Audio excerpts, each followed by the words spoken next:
ಮಹೇಶ್ ಶೆಟ್ಟಿ ತಿಮ್ಮರೋಡಿ ಕೋರ್ಟ್ಗೆ ಹಾಜರು ಅಂತ ಹೇಳಲಾಗ್ತಾ ಇದೆ. ಬಂಧನದ ಭೀತಿಯಲ್ಲಿದ್ದಂತಹ ತಿಮ್ಮರೋಡಿ ಕೋರ್ಟ್ಗೆ ಹಾಜರಾಗಿದ್ದಾರೆ.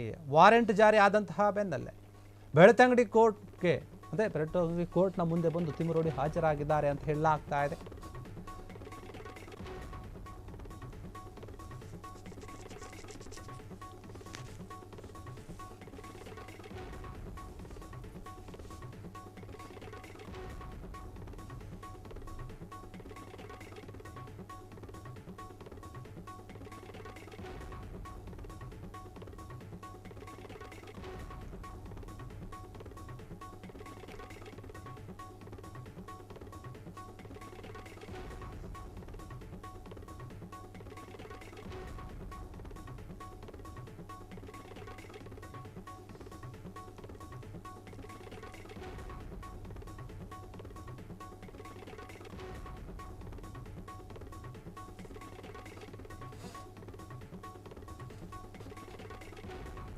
ಮಹೇಶ್ ಶೆಟ್ಟಿ ತಿಮ್ಮರೋಡಿ ಕೋರ್ಟ್ಗೆ ಹಾಜರಾಗಿದ್ದಾರೆ.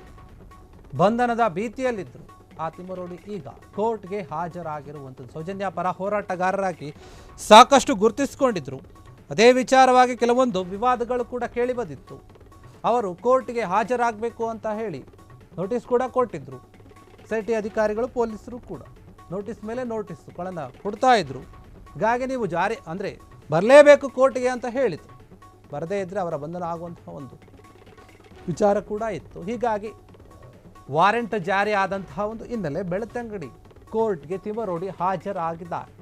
ಬೆಳ್ತಂಗಡಿ ಠಾಣೆಯಲ್ಲಿ ದಾಖಲಾಗಿದ್ದಂತಹ ಒಂದು ಪ್ರಕರಣ ಸಂಬಂಧ ಕೋರ್ಟ್ಗೆ ಆಗಿದ್ದಾರೆ. ಈಗ ಬಂಧನದ ಭೀತಿಯಿಂದ ತಪ್ಪಿಸಿಕೊಳ್ಳೋಕೆ ತಿಮ್ಮರೋಡಿ ಸರ್ಕಸ್ ಮಾಡ್ತಾ ಇದ್ದಾರೆ. ಯಾಕಂದರೆ ಏನು ಅನೇಕ ಆರೋಪಗಳಿತ್ತು ಅವರ ಮೇಲೆ.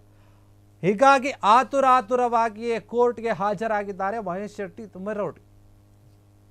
ನೋಡಿ, ಸೌಜನ್ಯ ಪರ ಹೋರಾಟಗಾರದಲ್ಲಿ ಮುಂಚೂಣಿಯಲ್ಲಿ ಕಾಣಿಸಿಕೊಂಡಂತಹ ಒಬ್ಬ ವ್ಯಕ್ತಿ, ನಾಯಕ. ಸಾಕಷ್ಟು ಜನರ ಒಂದು ಸಪೋರ್ಟ್ ಕೂಡ ಇದೆ ಅವರಿಗೆ ಈ ಒಂದು ಸೌಜನ್ಯ ಹೋರಾಟದಲ್ಲಿ.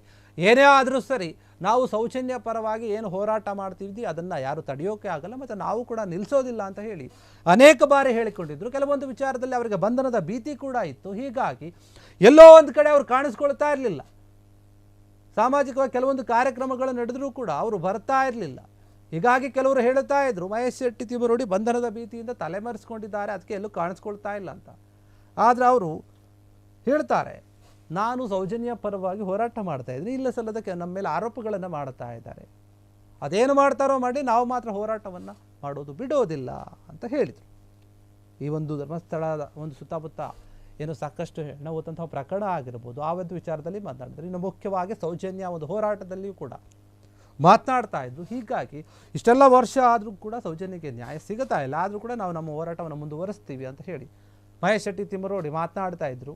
ಕೆಲವೊಂದು ಒಂದು ಕೋರ್ಟ್ ಕೇಸ್ ಆಗಿತ್ತು, ಬೆಳ್ತಂಗಡಿ ಒಂದು ಠಾಣೆಯಲ್ಲಿ ದಾಖಲಾಗಿದ್ವಲ್ಲ, ಆ ಒಂದು ಕೇಸ್ಗೆ ಸಂಬಂಧಪಟ್ಟ ಹಾಗೆ ನೀವು ಹಾಜರಾಗಬೇಕು ಕೋರ್ಟ್ಗೆ ಅಂತ ಹೇಳಿ ನೋಟಿಸ್ ಕೊಟ್ಟಿದ್ದರು. ಹೀಗಾಗಿ ಆ ಒಂದು ವಿಷಯವಾಗಿ ಈಗ ಕೋರ್ಟ್ಗೆ ಹಾಜರಾಗಿದ್ದರೆ ಆತುರವಾಗಿ ಬಂದಿದ್ದಾರೆ. ಬಂಧನದ ಭೀತಿಯಲ್ಲಿದ್ದರು. ಅದರಿಂದ ತಪ್ಪಿಸ್ಕೊಳ್ಳೋಕ್ಕೆ ನಾನಾ ಸರ್ಕಸ್ಗಳನ್ನು ಮಾಡ್ತಾ ಇದ್ದಾರೆ. ಆದರೂ ಕೂಡ ಎಲ್ಲೋ ಒಂದು ಕಡೆಗೆ ಅವ್ರಿಗೆ ಇನ್ನೂ ಭಯ ಇದೆ, ಏನಾಗಬಹುದು, ಯಾವ ಸಮಯದಲ್ಲಾದರೂ ಬಂಧನ ಆಗಬಹುದು ಅನ್ನುವಂಥ ಒಂದು ಭೀತಿ ಕೂಡ ಇದೆ. ಹೀಗಾಗಿ ಈ ಒಂದು ವಿಚಾರವಾಗಿ ಮಹೇಶ್ ಶೆಟ್ಟಿ ತಿಮ್ಮರೋಡಿ ಈಗ ಬೆಳ್ತಂಗಡಿ ಕೋರ್ಟ್ಗೆ ಹಾಜರಾಗಿದ್ದಾರೆ. ವಿಚಾರಣೆಯನ್ನು ಎದುರಿಸೋಕೆ ಕೋರ್ಟ್ ಅಲ್ಲಿ ಯಾವ ಪ್ರಶ್ನೆಗಳನ್ನು ಕೇಳುತ್ತೆ ಮತ್ತು ಏನು ತೀರ್ಮಾನ ತೆಗೆದುಕೊಳ್ಳುತ್ತೆ ಅನ್ನೋದನ್ನು ನೋಡಬೇಕು. ಕ್ಷಣದ ಸುದ್ದಿಗಳಿಗಾಗಿ ಫ್ರೀಡಂ ಟಿವಿ ಸಬ್ಸ್ಕ್ರೈಬ್ ಮಾಡಿ, ಲೈಕ್ ಮಾಡಿ ಹಾಗೂ ಫಾಲೋ ಮಾಡಿ. ಹೊಸ ಸುದ್ದಿಗಳ ನೋಟಿಫಿಕೇಶನ್ಗಾಗಿ ಬೆಲ್ ಐಕಾನ್ ಮೇಲೆ ಕ್ಲಿಕ್ ಮಾಡಿ.